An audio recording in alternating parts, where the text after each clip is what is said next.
নমস্কার। আজকের এই ভিডিওর মাধ্যমে আমরা দেখে নেব আপনারা কি করে আইটিআই এবং পলিটেকনিকের জন্য অ্যাডমিশন নেবেন 2026-27 সেশনের জন্য। এর জন্য একটি নতুন ওয়েবসাইট চালু করা হয়েছে।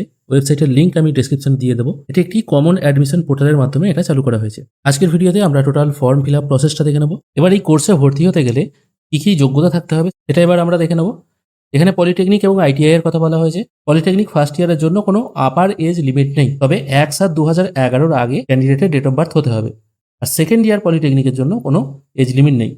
এডুকেশনাল কোয়ালিফিকেশন কি বলা হয়েছে, ফার্স্ট ইয়ার পলিটেকনিকের জন্য অবশ্যই ক্যান্ডিডেটকে মাধ্যমিক পাস হতে হবে, আর সেকেন্ড ইয়ার পলিটেকনিকের জন্য ক্যান্ডিডেটকে অবশ্যই উচ্চ মাধ্যমিক পাস হতে হবে, যেখানে physics, chemistry, mathematics, computer science এই সাবজেক্টগুলো যেন তার একটি সাবজেক্ট হিসাবে থাকে। অ্যাপ্লিকেশন ফি পলিটেকনিকের জন্য 450 টাকা, আর কন্যাশ্রীদের জন্য 225 টাকা। আর আইটিআই এর জন্য এজ ক্রাইটেরিয়া বলা হয়েছে, মিনিমাম এজ লিমিট হচ্ছে 14 বছর 1/8/2026 অনুযায়ী, আর অবশ্যই ক্যান্ডিডেটকে জন্মগ্রহণ করতে হবে 1/8/2012 আগে। আর আপার এজ লিমিট কিন্তু কিছু নেই। আর কোয়ালিফিকেশন বলা হয়েছে, এখানে দুটো গ্রুপ আছে। পলিটেকনিকে যেমন ফার্স্ট ইয়ার সেকেন্ড ইয়ার আছে, এখানে কিন্তু দুটো গ্রুপ আছে, ই গ্রুপ আর এম গ্রুপ। ই গ্রুপের জন্য 8 পাস হলেই হবে, এম গ্রুপের জন্য মাধ্যমিক পাস হতে হবে। এখানে অ্যাপ্লিকেশন ফি বলা হয়েছে 200 টাকা ছেলেদের জন্য এবং 100 টাকা হচ্ছে মেয়েদের জন্য। এম গ্রুপের জন্য আপনাকে মাধ্যমিকে মিনিমাম 50% মার্কস থাকতেই হবে। ব্যাস, মোটামুটি এটাই হচ্ছে ব্যাপার। এবার আমরা দেখে নেবো রেজিস্ট্রেশন পদ্ধতিটা কি আছে। এখানে বলে দিই, এখন শুধুমাত্র রেজিস্ট্রেশনই শুরু হয়েছে, ফর্ম ফিল আপ পদ্ধতি কিন্তু হয়নি। রেজিস্ট্রেশন করে আপনাকে রেজিস্ট্রেশনটা জেনারেট করে রাখতে হবে। পরবর্তীকালে যখন ফর্ম ফিল আপ শুরু হবে, সেটা আমার নেক্সট ভিডিওতে আমি দেখিয়ে দেবো, যখন শুরু হবে আর কি। এই মুহূর্তে শুরু হয়নি। তো চলুন দেখা যাক কিভাবে আমরা রেজিস্ট্রেশনটা করব। আমি এখান থেকে স্টার্ট রেজিস্ট্রেশন এই অপশনে ক্লিক করছি। এখানে আপনার ফোন নাম্বার এবং এখানে যে একটি অঙ্ক দেওয়া আছে, এই অঙ্কের যে উত্তরটা হবে সেটা এখানে পুট করে সেন্ড ভেরিফিকেশন কোড এই অপশনে ক্লিক করতে হবে। তাহলে আপনার ফোনে একটি সংখ্যার ওটিপি চলে আসবে। ফোনে ওটিপি চলে গেছে, এটা আমি ওকে করে দিচ্ছি। আমি ওটিপিটি এখানে পুট করে ভেরিফাই অ্যান্ড কন্টিনিউ করব। এখানে ওটিপি ভেরিফাই হয়ে গেল, এরপর আমি এটা ওকে করে দেবো। ওকে করার পর এখানে আপনাকে ব্যক্তিগত তথ্য বা পার্সোনাল ডিটেল ফিল করতে হবে। বোঝার সুবিধার জন্য আমি পেজটিকে একটু বড় করে নিয়েছি। প্রথমে আপনার নাম ফিল করবেন, নামের প্রথম অংশ এখানে ফিল করবেন। মিডিল নেম যদি থাকে এখানে দেবেন, না দিলে দেওয়া দরকার নেই। তারপর আপনার লাস্ট নেম বা সারনেম অথবা টাইটেল যেটা আছে সেটা এখানে পুট করবেন। ঠিক তার পরের ঘরে আপনার বাবার নাম যেটা আছে সেটা এখানে পুট করবেন। পরের ঘরে বাবার মিডিল নেম যদি থাকে পুট করবেন। তারপর আপনার বাবার লাস্ট নেম বা পদবি যেটা আছে সেটা পুট করবেন। একই রকমভাবে মায়ের নাম, ফার্স্ট নেম, মিডিল নেম এবং লাস্ট নেম এই হিসেবে পুট করতে হবে।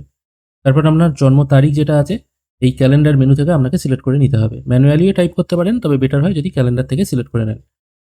এরপর আপনার জেন্ডার এখান থেকে চুজ করতে হবে। তারপর আপনি বিবাহিত না অবিবাহিত জানতে চাওয়া হচ্ছে, সেটা এখান থেকে চুজ করবেন।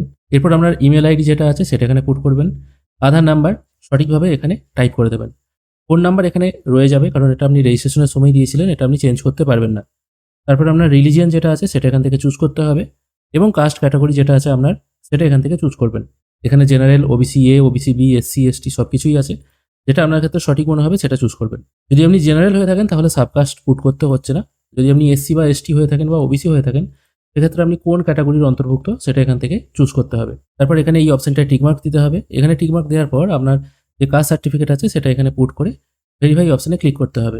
এখানে বলে দিই, সার্টিফিকেট নাম্বার পুট করার পর আপনি যখন ভেরিফাই করবেন তখন আপনার সার্টিফিকেটে যে ডিটেলগুলো আছে সেগুলো অটোমেটিক এখানে কিন্তু ভেরিফাই হয়ে যাবে। যদি মনে হয় এগুলো আপনার সঙ্গে সবকিছু ঠিকঠাকই আছে, তাহলে আই এগ্রি অপশনে টিকমার্ক দেবেন। এখানে কাস্ট সার্টিফিকেট তারপর ভেরিফাই সাকসেসফুলি হয়ে যাবে। এটা শুধুমাত্র জেনারেল ব্যতীত অন্যান্য ক্যান্ডিডেটদের জন্য, জেনারেলদের এই কাজটা করতে হবে না। তারপর আপনার সম্পূর্ণ ঠিকানাটা এখানে পুট করতে হবে। প্রথমে পুট করে দেবেন আপনার ভিলেজ। যারা শহরের বাসিন্দা তাদের যে স্ট্রিট আছে সেই স্ট্রিটের নামটা এখানে পুট করতে হবে। লোকালিটির জায়গায় আপনি আপনার থানার নাম অথবা ব্লকের নাম পুট করতে পারেন। তারপর স্টেট, ডিস্ট্রিক্ট, সাব ডিভিশন বা মহকুমার নাম পুট করবেন, বা এখান থেকে ড্রপ ডাউন থেকে সিলেক্ট করবেন। তারপর আপনার বাড়ি ব্লক এরিয়ায় না মিউনিসিপ্যালিটি এরিয়ায় সেটা এখান থেকে চুজ করতে হবে।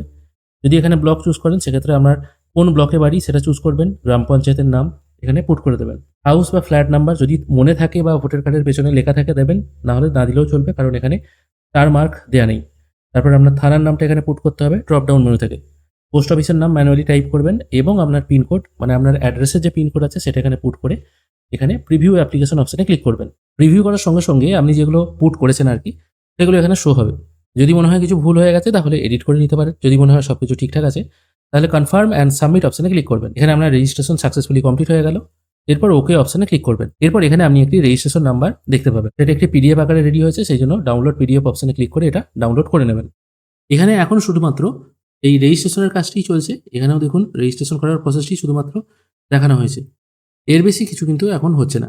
এটা হচ্ছে ফার্স্ট টাইম রেজিস্ট্রেশন, এটা আপনাকে করে রাখতে হবে। তারপর যখন টোটাল ফর্ম ফিল আপ শুরু হবে তখন নেক্সট পার্টে আমি এর পরের পদ্ধতি কি আছে সেটা আলোচনা করে দেবো এবং তখন যে টোটাল প্রসেসটা আছে সেটাও কিন্তু দেখিয়ে দেবো। যারা আইটিআই এবং পলিটেকনিক অ্যাডমিশন নিতে চান তারা অবশ্যই এই ফার্স্ট পেজের কাজটি করে রাখতে পারেন। আর যদি মনে করেন এখন করবো না, পরে যখন টোটাল প্রসেস হবে তখনই করবো, সেটাও কিন্তু আপনারা করতে পারেন। অনেক দর্শক বন্ধুই কমেন্ট করছিলেন এই ফর্ম ফিল আপ কিভাবে হবে, এখনো টোটাল ফর্ম ফিল আপ শুরু হয়নি, শুধুমাত্র এইটুকুই কাজ হচ্ছে। আশা করছি আপনারা বুঝতে পারলেন। ভিডিও যদি ভালো লেগে থাকে অবশ্যই একটি লাইক করবেন। ভিডিও দেখার জন্য অসংখ্য ধন্যবাদ। ভালো থাকবেন।